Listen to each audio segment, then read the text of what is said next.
The first argument against act utilitarianism is that it leads to clearly mistaken conclusions. Here's a classic case.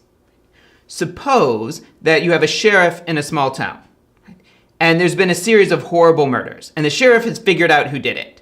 It's a beloved old citizen, right, who just passed away, and no one would possibly believe that that person was guilty. But this sheriff has overwhelming evidence that that's the guilty party.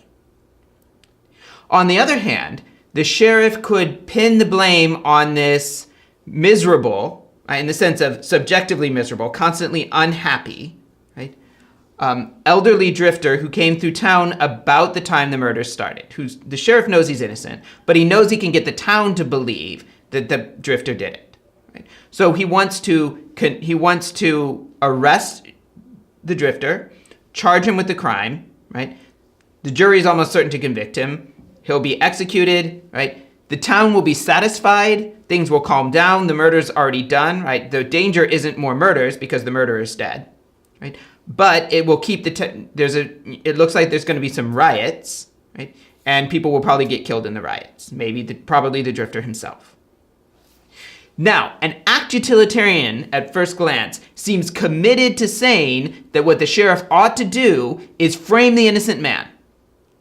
Right? But that's clearly the wrong answer, right? Which seems to be a problem for act utilitarians. Right? Now, there's ways that act utilitarians have to get around this. Right? An act utilitarianism will probably argue something like the following. If the sheriff does it in this case, he's likely to be tempted to do it again in the future. Right? The more times he does it, the more times likely it is that he'll slip up. Right? He'll get caught, and it will cause public outcry, anger, maybe more rioting, right? More problems than it solves. Right? So the goal for act utilitarians in many cases is to try to argue that if you looked seriously at the long-term consequences, right, framing the innocent person would never be the right thing to do. Few act utilitarians will actually just say, no, actually, in very, very rare circumstances, it is the right thing to do. Right?